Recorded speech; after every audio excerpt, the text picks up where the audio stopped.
tentang anak yatim. Tugas siapa? Tugas kita semuanya. Bahkan Nabi sudah menghimbau, mengajarkan kepada kita, memberikan kabar gembira. Yang aku ingin dekat dengan Nabi, pedulilah dengan anak yatim. Ana wa kafirul yatimi kahataini. Aku dengan orang yang mengkafalah.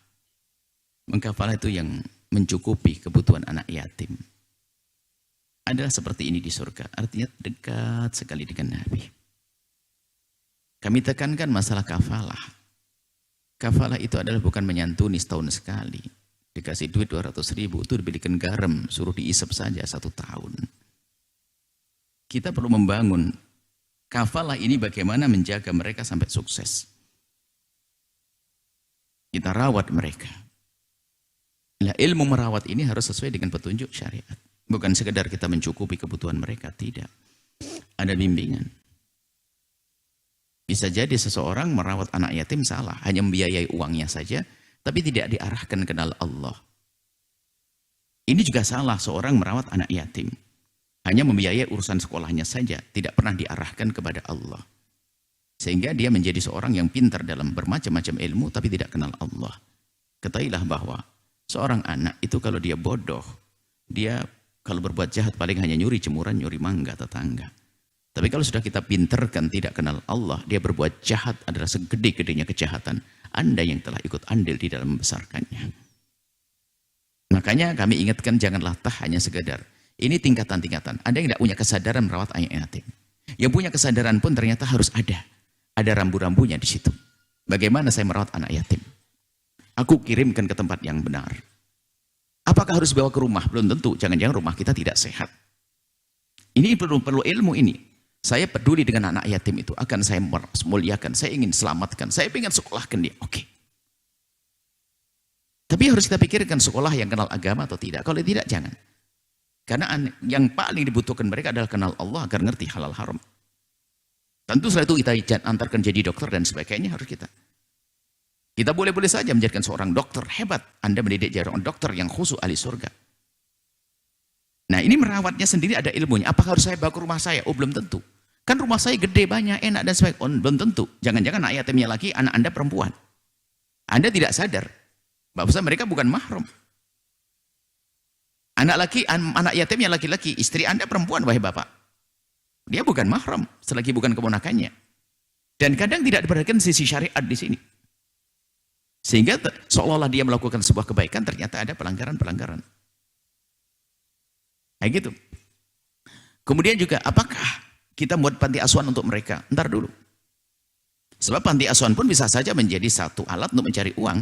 Anak yatimnya tetap makan kerupuk, ustadznya panti asuhan makan di resto terus. Apakah tidak boleh semacam itu? Lihat. Ini kan perlu ilmunya, tapi jelas tugas kita. Dan pangkatnya tinggi kalau kita ngurusi anak yatim. Sebab kejahatan terselubung di balik hati. Biasa saja balik ngerawat anak yatim. Sebab anak yatim kalau disuarakan semua orang terenyuh, ingin membantu. Karena anak yatim, anak yatim, anak yatim. Cuman kita perlu jujuran orang ngurusi anak. Maka dalam Al-Quran kan, kalau ngurusi anak yatim, hendaknya mengkana honiyan fal istafif. Hendaknya orang kaya agar dia bisa menghindar dari makan anak yatim. Kalau kaya, jangan makan sedikit pun dari harta anak yatim, atau dari santunan yang diberikan anak yatim. Untuk anak yatim, hanya untuk anak yatim. Istafif. Kalau fakir, mengkana fakiran fal ya'kul bil ma'ruf. Kalau dia orang nggak mampu, hendaknya dia ikut makan, tapi bil ma'ruf. Bil ma'ruf itu adalah dua makna. Ma'ruf itu adalah ala kadarnya, sama dengan yang dimakan anak yatim. Bukan ustadz yang dilebihkan, tidak. Jadi makannya sama, boleh. Saya seorang fakir ngerawat anak yatim. Karena saya bisa. Kemudian saya ikut makan bersama mereka. Bil ma'ruf ala kadarnya, uruf, yang layak. Atau bil ma'ruf itu makna lain apa? Nanti kalau kamu sudah kaya ganti, karena sekarang fakir. Loh. Jadi hati-hati, bukan seenaknya, bukan alat anak yatim. Makanya kita ingin membahas di sini agak luas tentang anak yatim sih. Jangan anak yatim hanya kita bikin plang, lalu orang datang duitnya pakai apa? Pakai anting istri.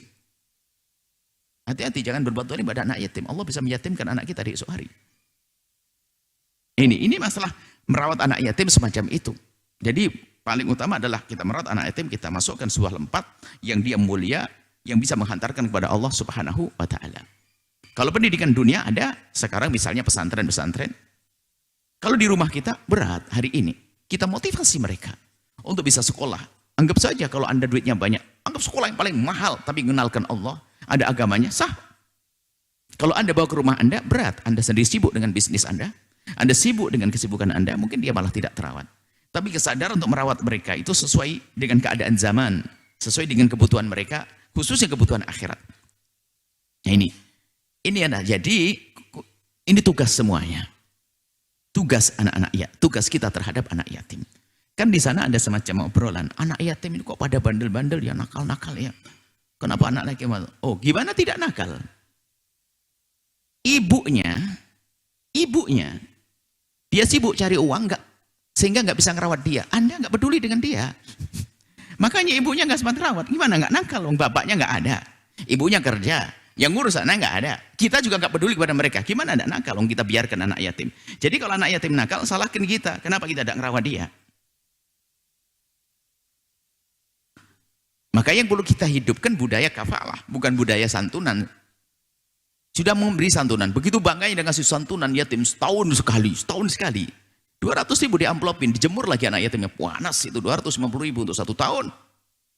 Saya ingatkan, merawat anak yatim. Ayo kita kumpulkan anak itu, Anda cari anak itu, Anda rayu anak yatim untuk bisa sekolah yang kenal agama, kenal ilmu dunia, agar mereka sukses dunia akhirat. Baik, ini adalah masalah ini. Kemudian hal lain lagi, masalah mendidik, hati-hati. Tadi adalah alasannya berbuat baik. Makanya ini adalah karena yang baik-baik tidak masuk di dalam wilayah ini. Sehingga ada orang memancing, memanfaatkan kesempatan dalam kesempitan orang lain. Sehingga pura-pura ngerawat, digedekan dan sebagainya. Setelah itu adalah naudzubillah dilakukan kehinaan. Jangankan dalam keharaman. Di dalam Islam sendiri, fankihu ma taba lakum minan nisa'i mathna wa thulatha ruba' itu. Masalah menikah 1 2 3 4. Itu kan kisahnya terakhir. Fa in khiftum alla ta'dilu fawahidah. Fa in khiftum. Kalau kamu takut tidak adil, maka satu saja. Ini adalah kalau kita bawa ceritanya begini. Jika engkau merawat anak yatim perempuan tentunya bukan urusan, bukan mahrammu. Awas, jangan sampai kau nikahi dia, lalu kamu ingin menguasai kekayaannya, kamu ingin dolim kepadanya. Kalau kamu khawatir buat dolim, jangan nikahi dia. Nikah saja harus pakai rambu-rambu itu, apalagi memanfaatkan kesempatan dalam kesempitan. Yang mau menikahi anak yatim harus waspada dia. Jangan-jangan melirik anak yatim punya harta tersembunyi atau bagaimana, atau memanfaatkan ke terburukannya, memanfaatkan keyatimannya, sehingga dia mencari kesempatan untuk menghadirkan bentuk kasih sayang dan sebagainya. Tapi dibaliknya ada akal busuknya. Loh, kalau memang orang baik, memang dia laki-laki, dia perempuan, nikahi dengan adil, dengan benar, sah. Bukan dengan cara, mohon maaf, melakukan kehinaan-kehinaan semacam itu. Ini juga ada hubungannya dengan masalah waspada dengan syariat. Kita tidak bicara tentang anak yatim saja. Seorang ustadz yang tidak takut pada keharaman bisa saja masuk wilayah ini. Dekat dengan muridnya, semakin dekat dengan muridnya, berduaan dengan muridnya. Akhirnya bisa melakukan keharaman dengan muridnya, bukan masalah yatim piatu saja. Maka itu semuanya kejadiannya adalah di saat syariat tidak diindahkan. Syariat tidak perhatikan. Sehingga mentang-mentang dia ngerawat, seperti bahasanya seperti adik sendiri, seperti saudara sendiri, seperti anak sendiri. Dibawa kemana-mana dan sebagainya. Semuanya punya syahwat, bisikan-bisikan setan yang semula mungkin juga tidak ingin berbuat zalim. Cuman berjalannya waktu, ada syahwat yang datang, ada bisikan setan dan yang lain sebagainya. Tidak tahu apa yang dibaca, apa yang dilihat. Tak taunya si anak perempuannya juga sama, terjadi kehinaan. Semuanya karena tidak mengindahkan syariat. Jadi kalau Anda memang merawat anak yatim, Anda harus betul karena Allah. Termasuk merusak semacam itu bentuk zalim. Melakukan kehinaan zina dengan anak yatim sebenarnya zalim di atas kezaliman. Bukan sekedar zalim saja, zalim di atas kezaliman, dia merusak kehidupannya. Kalau menikahi dengan cara yang benar, akan diberi nafkah, dibesarkan, ya sah. Anda seorang pria sukses, laki-laki muda sukses, kemudian punya anak yatim, ngerawat anak yatim, kemudian dilihat di antara mereka ada yang baik akhlaknya, lalu dinikahi, ya sah saja, menikah kok. Tapi kalau melakukan keharaman, menghancurkan. Nah, kesalahannya di mana? Semuanya punya andil kesalahan di dalam hal ini. Kita yang kurang peduli pada anak yatim, sehingga orang baik tidak merawat dia, yang tidak baik merawat anak yatim untuk dijadikan kesenangan untuk bagi dia. Nah, semacam ini. Bagi ini yang perlu kami gugah adalah semuanya. Ayo peduli dengan kehidupan anak yatim, kita memperhatikan mereka. Kemudian siapapun yang merawat anak yatim, tolong waspada. Anak yatim adalah tetap orang lain, dia adalah bukan mahram dengan dirimu, harus waspada. Dan ada syahwat di dalam dirimu, juga ada syahwat di dalam dirinya. Kita harus tetap pakai rambu-rambu syariat, sehingga indah di dalam menjalankannya. Semuanya yang terjadi itu karena dia ngentengin syariat. Seorang ustadz berbuat tidak baik dengan muridnya, itu tidak serta-merta. Akan tapi biasanya, mungkin ya karena mengentengkan, dipanggil di tempatnya sembunyi sendiri, berduaan dan sebagainya, karena tidak takut kepada Allah. Semoga Allah menjaga semuanya. Baik, setelah ini semoga bangkit dalam diri kita semangat untuk menjaga anak yatim dengan cara yang benar. Maka Anda sebagai seorang perempuan, istri, kalau Anda ingin memasukkan anak yatim di rumah Anda, harus hati-hati. Urusan dia dengan suami Anda, mungkin dengan anak laki-laki Anda. Dan harus waspada, jangan hanya main comot tapi tidak pakai petunjuk syariat. Jangan sampai Anda membuat kerusakan di dalam rumah Anda sendiri. Sehingga seolah-olah dia ingin nolong orang, ternyata dia telah menghancur dirinya, menghancurkan diri dan keluarganya. Tapi di sisi lain Anda tidak perlu takut. Bahkan kami himbau setelah ini ada semangat. Kalau Anda berani menyekolahkan anak Anda, menghabiskan uang 10 juta dalam sebulan. Kalau seandainya Anda berani membawa anak yatim keluar 10 juta lebih dari itu, kata yang lebih cepat pintar adalah anak Anda. Dibawa kemana 10 jutanya? Tidak harus dibawa ke rumah Anda. Saya akan anggarkan uang saya 10 juta seperti yang saya keluarkan buat anak saya. Saya akan perlakukan anak yatim seperti anak saya sendiri, cuman ditempatkan di mana? Tempat yang baik, di sekolah-sekolah yang ada pondok pesantrennya. Aman, Anda tidak usah mikirkan kapan keluar masuk urusan handphone segala macam. Oh hebat. Dan sudah ada orang seperti itu di tempat ini. Sudah banyak orang seperti itu di tempat ini. Tinggal Anda yang menyusul. Yang belum Anda menyusul. Ada. Saya siap memberikan beasiswa kepada anak-anak. Saya pengen anak saya terangkat. Tidak perlu Anda bawa ke rumah Anda. Karena rumah Anda rumah tidak sehat. Rumah tidak sehat bukan tidak sehatnya. Rumah yang sering Anda tinggal. Anak yatim laki, anak Anda perempuan. Berkumpul di rumah. Nonton TV bersama. Anda pergi, na'udzubillah. Haram. Kalau sudah dewasa nanti.